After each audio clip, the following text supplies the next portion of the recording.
So section 6.5 kind of starts piling on rules of logarithms. I wrote some rules on the paper here. I typed some rules and I have some examples. Let me just show you how those that the examples work and how they apply to the rule. So the first rule I wrote basically says if you have a logarithm any base and if in the logarithm there's multiplication, that single logarithm can be broken into two logarithms separated by a plus sign. This is kind of, I might say, multiply to addition rule. And here in my first example, I have a logarithm base 2. 2 is my b here. There's multiplication in the logarithm of 8 times 4. And the rule says if you have a single logarithm that has multiplication of inside, that you can break it into multiple logarithms, one which each of the factors separated by a plus sign with the base the same, so that the log base 2 of 8 times 4 equals the log base 2 of 8 plus the log base 2 of 4. On my cheapy calculator, I can show you this real quickly, and any other calculator would take too long to show. So this is the left side, the log base 2 of 8 times 4. This is equal to 5. And if I do the right sides separately, do the log base 2 of 8 plus the log base 2 of 4, I get that same 5 because I've used the rule how it's written. It says if I have one logarithm with a multiplication, I can split it into two logarithms, separating the products as making them the individual, separating the factors, making them individual arguments, and put a plus sign between the two logarithms. So this is expanding one logarithm that has a multiplication into two logarithms that have an addition between. And let me just show you again how this would work. So the left logarithm base 3 of 9 times 81, this logarithm's equal to 6. And then if I do the logarithms on the right-hand side, the log base 3 of 9 plus the log base 3 of 81, I wrote 80, of course. Let me try to go backwards and make that 81. And I get 6. This would work even if the arguments were variables instead of numbers. I couldn't do this third example on my calculator, but the log base 7 of x times y using this rule is the log base 7 of x plus the log base 7 of y. And the rule works backwards. If you have two logarithms separated by a plus sign and the logarithms are the same base, you can condense those two logarithms into one logarithm, going exactly backwards. And let me show you that this works. If I had the log base 5 of 125 plus the log base 5 of 625, this left-hand side comes out to be 7. And then going backwards, taking two logarithms, same base, separated by a plus sign, changing them into a single logarithm, that same base, with the arguments being multiplied, it works perfectly. And of course, they would work with variables. The log base 5 of x plus the log base 5 of y plus the log base 5 of z equals the log base 5 of y times z. This right here, I often call the product to sum rule. That's going this direction. If there's a multiplication inside a logarithm, you can separate it into two logarithms separated by a plus. That's kind of what I did for these three. And for these two, I did the rule in reverse. It's really more of a sum to a product rule. If you have two logarithms, same base, separated by a plus sign, you can condense them to one. The product to sum rule allows me to make one log into the sum of several logs. Turns out that I could actually expand this rule to have three factors. For instance, if I had the log base 3 of 3 times 9 times 27. So if I did this, the log base 3 of 3 times 9 times 27 that's apparently equal to 6, that's going to be the log base 3 of 3 plus the log base 3 of 9 plus the log base 3 of 27. I could expand this into as many sums or as many logarithms separated by a plus as I have arguments, and this is also going to be equal to 6. Second rule, I might call it the divide to minus or the quotient. I think divide to minus seems better than the word quotient. How about the divide to minus rule, if I could actually spell that? That's working in one direction. Going the other way, and these rules work in both directions, the minus to divide rule. This rule takes one log, separates it really into multiple logs, actually a subtraction with a difference of actually usually just 2 logs, but it could be more. But with subtraction, we'll say this rule takes one log, makes it into a subtraction with 2 logs, and going backwards, I'll have 2 logs being subtracted, I'll make it into 1 log, and here's my examples. So this first one, I have a log base 2 of 8 divided by 4, so I have a division inside a logarithm, and let me show you what that equals to. So the log base 2 of fraction 8 divided by 4, this logarithm is equal to 1. And let me do this side. The log base 2 of 8 minus the log base 2 of 4. This side also equals to 1. So what I've done, if you have a single logarithm with a division, you could separate it into 2 logarithms, same base, with a subtraction as opposed to an addition between the individual logarithms. Similarly, if I was doing this second example, the log base 3 of the fraction 9 over 81, 81, that's equal to negative 2. If I did the splitting of this, one logarithm with a division can be broken into multiple logarithms, same base, separated with a subtraction. And if I did this, log base 3 of 9 minus log base 3 of 81.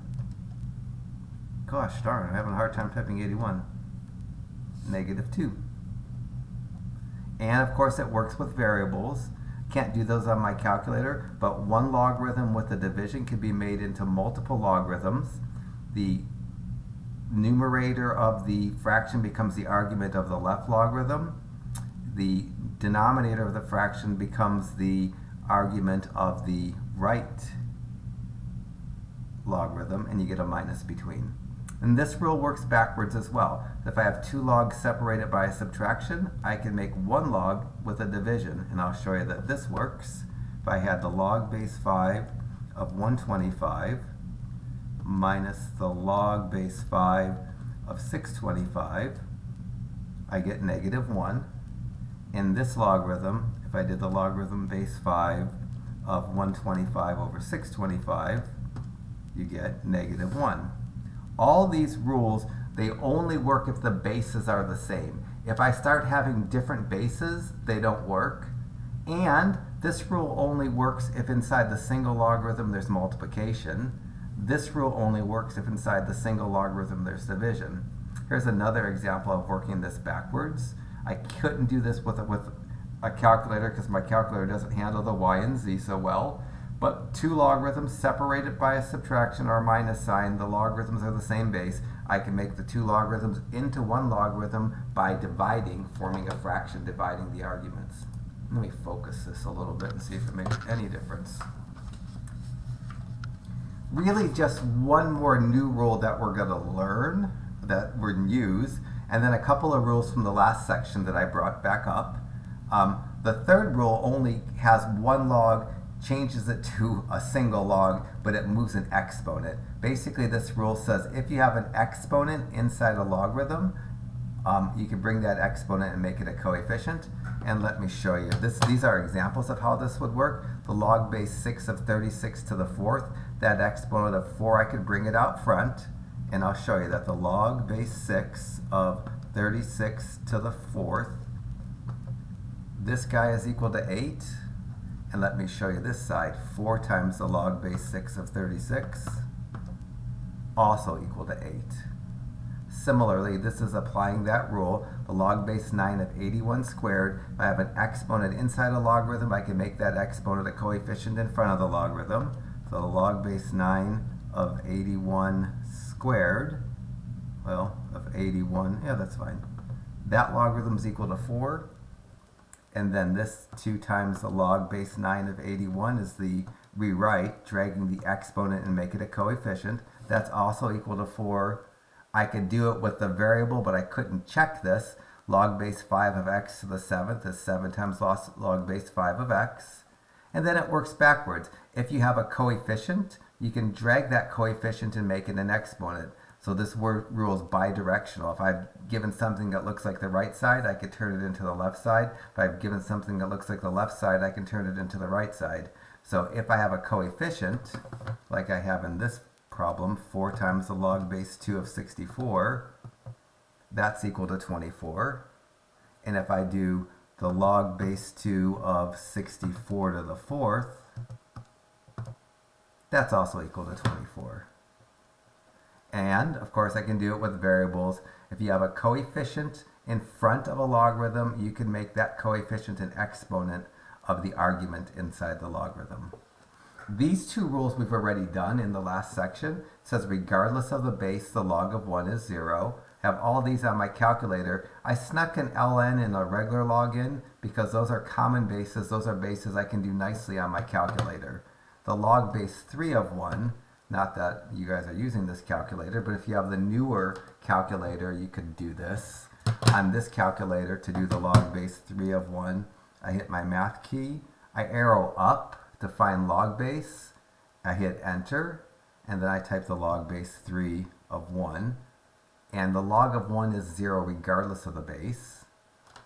And finally, we get to something this calculator can do. ln of 1, I have the ln key, and I type 1. The ln of 1 is 0. This calculator could also do this. Log base 10 of 1 is equal to 0. If the argument is 1, the log is 0 regardless of the base. In a little bit, I'll show you how to use this calculator to do the logarithms that need the base. There's a way to do it on the calculators that don't have the log base feature.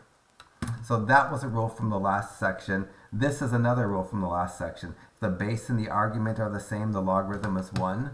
Like here, the log base 2 of 2 is 1. The log base 4 of 4 is 1. This is log base 10 of 10. It doesn't look like log base 10 of 10, but it is. If no base is written, the base is assumed to be 10. So this I could type like that, or I could just hit the log button. Both of them are going to be 1. And this is log base e of e, because ln is log base e. This guy, I could type ln, and then hit alpha, well, and activate my e, and see that it's 1. Or I could do log base e of e, and it's 1. On this calculator, the e, you hit second and the divide key to get an e without an exponent. Again, that's a rule from the last section. 2 more rules, and then maybe some caveats about what the rule, so what are acceptable numbers, because you can't, logarithms of zeros and negatives aren't defined, and there's the bases have to be specific too. Here we did this in the last section. The log base b of b to the k equals to k. Here, like the log base 4 of 4 to the 5 is 5. The log base 3 of 3 to the 9th is 9. The log base e of e to the 7th is 7. This guy really says the log base e of e to the 7th, that should be 7. This guy really says the log base 10 of 10 squared is 2. If there's a match between the base and then the base of the argument, it's going to reduce to the exponent. And I'll just show you this. Log base 4 of 4 to the 5th is 5. Log base 3 of 3 to the 9th is 9. And then either log base e, which is the same as ln, of e to the 7th is going to be 7. And that's the same as the ln of e to the 7th. And lastly, either the log base 10 of 10 squared equals to 2, or the log of 10 squared equals to 2. This last rule doesn't come up in our class, but it might come up in a higher class. So this is an example of that rule. B to the log base b of any number is that number. And I'll just do one of these. If I did 3 to the exponent log base 3 of 7, here, if this base matches that base, then the answer is going to be the argument of the logarithm. Those we won't worry about. And these are just some buy-ins here. The bases have to be positive, but the bases aren't going to be 0. And then m, n, and k are real numbers, and m and n must be positive because logarithms of negative numbers aren't defined for what it's worth. And then let's jump into the section. Use some of these rules, and then use some of the knowledge that we might already have forgotten. So I would like to do, without a calculator, each one of the problems between 1 and 12. And, well, maybe you can, maybe you can't. But I have this table handy still from the last section. I have to know what the question is asking, and maybe I'm going to use some of the rules. There's a couple ways to do problem 2. When I wrote it, I thought, heck, we're gonna get this, and we're gonna start using some rules. So I'm going to rewrite this using the rule 3 that says if I have an exponent inside a logarithm, I could make that exponent into a coefficient. Notice that I don't often write parentheses with my logarithms. It's probably more proper to do it. But when you're just writing a single logarithm, if you don't write a parentheses for the argument, it's okay. So that would be a rewrite that will allow me to use my sheet, because my sheet certainly doesn't have the log base 3 of 9 squared, but my sheet does have the log base 3 of 9, which is 2. So if I can get it rewritten even so I get rid of the exponent, then I can think of this as something from my sheet. This was on my sheet. I didn't need my sheet to know that this logarithm was equal to 2, because I know that this is asking the question, the base 3 to what power is equal to 9? And because 3 to the second power is equal to 9, that's why that 2 was put there. That's why I got it from my table, or how I would get it by hand. You'd probably do the same for problem 3. Think of this as 3 times the log base 4 of 16, and then either go to my sheet and see that the log base 4 of 16 is 2, or better yet, realize that this logarithm is asking the question, 4 to what power is 16? And if you know the answer to that question is 2, then you know that the logarithm is equal to 2, and this whole thing would be 3 to the 6th. My 4 is a logarithm of 1. The logarithm of 1, any base, is equal to 0. That's my now rule 4. Problem 5 is an example of this rule, where the base is the same as the base of the argument. So you should be able to figure out what that is just applying rule 6. My problem 6, it doesn't have any exponents to work with. I just have to logic this out. And this might be too much for me. This is asking the question, 6 to what power is 216? Let me start doing my powers of 6. 6 to the second power is 36. That's no good. 6 to the third power is 216. That is good. My answer is going to be 3, because this is asking the question, 6 to what power is 216? The answer is 3. I'm not at the stage yet where I can do it on my other calculator, because I don't have the rule yet. But on this calculator, if I didn't know it, I could have just typed it in. I think I've got junk floating around here that I don't need to have. Could have gotten 3 with it. I could have probably have this on my table somewhere. I gotta have it on my table. Not that I can see it. Oh, there it is right there. Log base 6 of 216 is 3. That would definitely be something I would put on a table.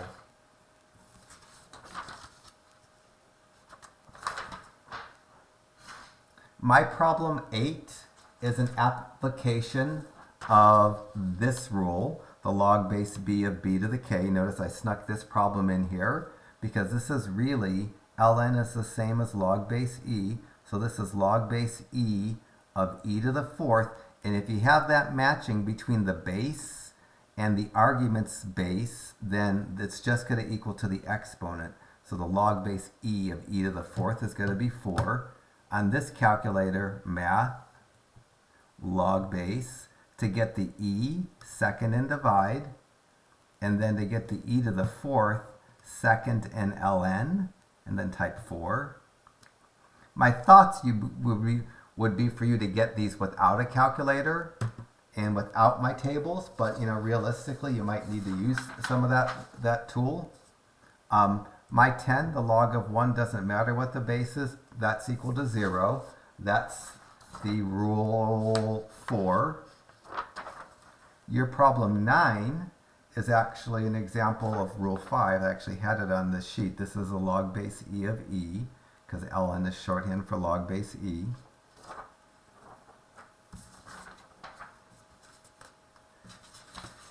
You'll see on 12, I finally took the time to put a parentheses in where I didn't on 11 because it's not really necessary. If I was doing 12 without a calculator, I would make the coefficient from that exponent and then try to figure out the log base 5 of 25. Preferably with just logicking it out or going to this sheet, the log base 5 of 25 is 2, or using some technology, or just trying to think of what this logarithm is asking.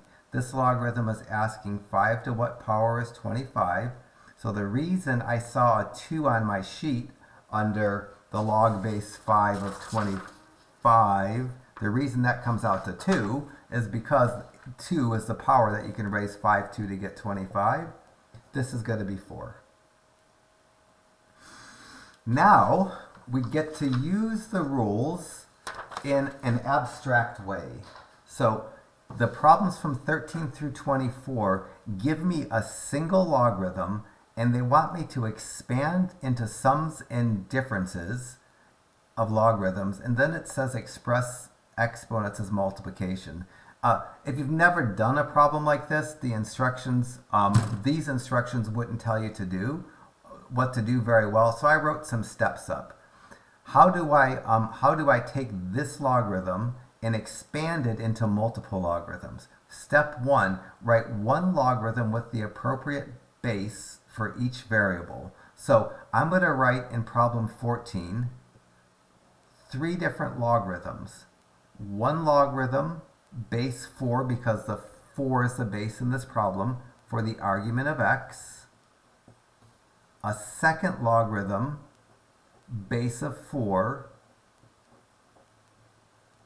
for the argument of y cubed, and a third and last logarithm, base of 4, for the argument of z to the 5th. I don't really need the parentheses for the arguments, but they're probably better. So I'm writing one logarithm with the appropriate base for each letter.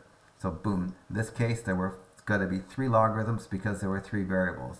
Now put the appropriate signs, and the only signs I'm allowed to put between are pluses and minus, and that specifically the signs come from whether it's a rule 1 or a rule 2.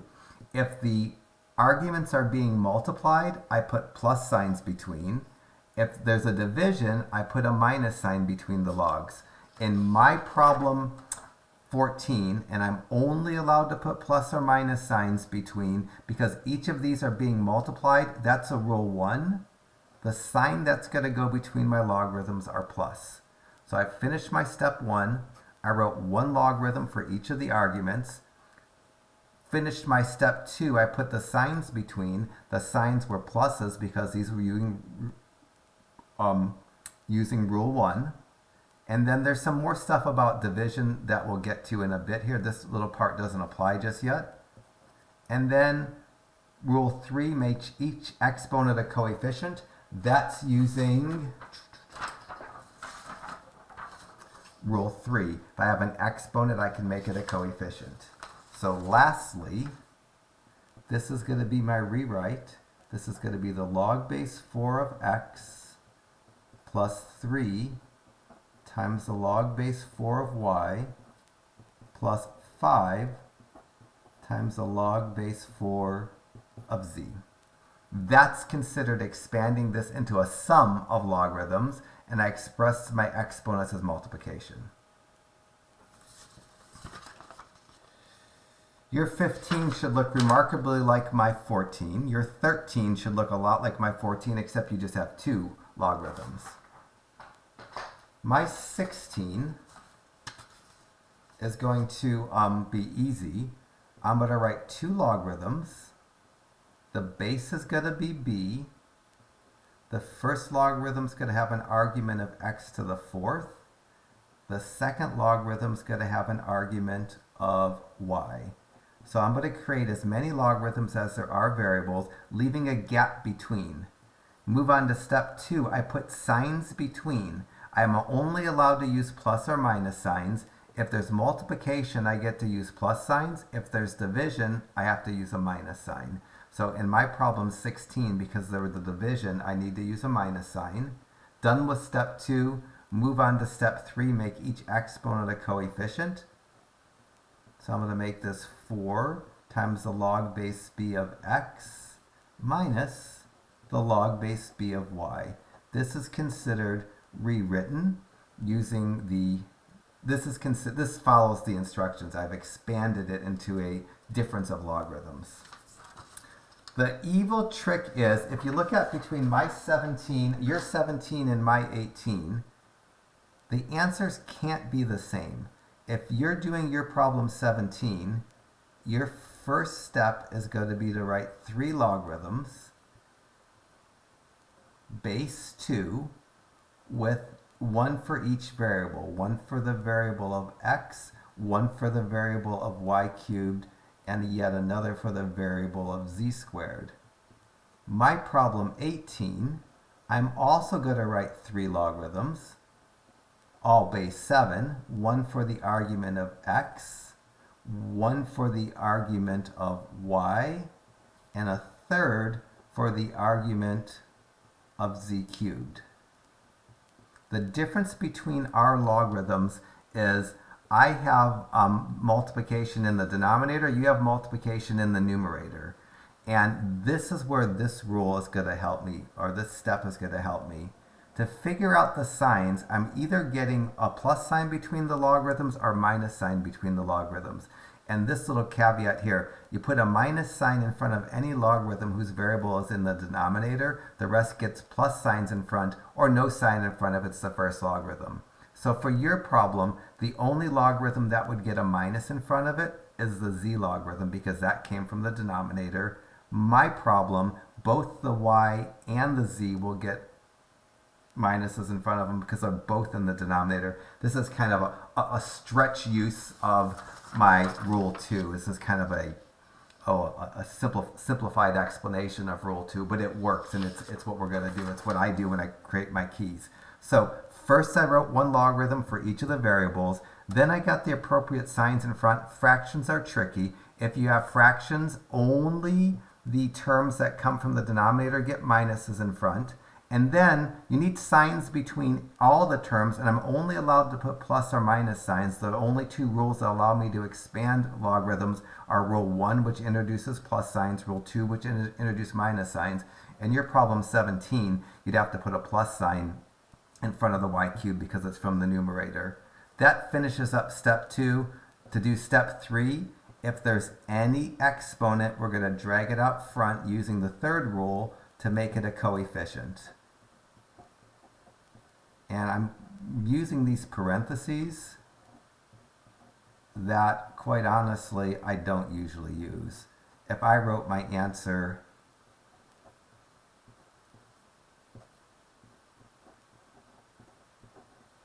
without the parentheses, that's probably how I instinctively write these, even though maybe the parentheses are more correct. Running short on time. Why don't you try to do 19? I won't even do 20. Pause the video and I'll do an answer for 19. In fact, I'll just write the answer down. At some point, if you do enough of these, you can just write the answer down. Well, maybe I'll show it all, but try to do this without watching me. I'm going to create 4 logarithms, one for each variable. Any variable that comes in the numerator gets a plus between it and its previous logarithm. Any variable that comes in the denominator, its logarithm is going to get a minus in front of it.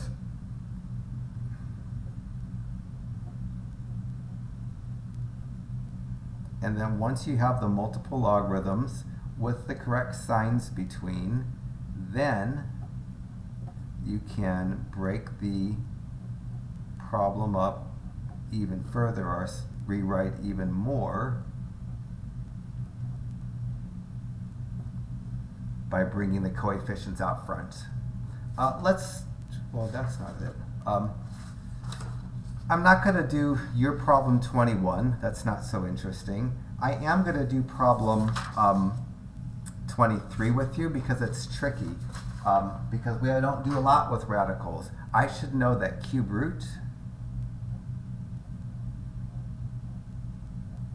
can be turned into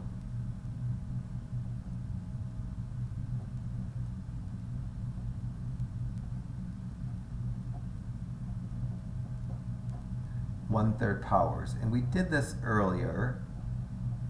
This cube root of y, I have to think of it as the cube root of y to the first or y to the one-third power.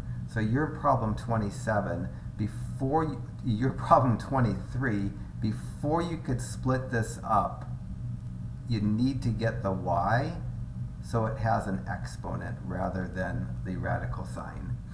So that's the start of 23. Now I can use my step 1. I'm going to write one logarithm with each of the variables. One logarithm for the x squared. Whether I put a parentheses or not is not such a big deal. One logarithm for the y to the one-third, keeping my bases 2. Decide the sign that goes between. Because of the multiplication, I get a plus sign between. That finishes step 1 and 2. Step 3 is I'm going to make the exponent into a coefficient.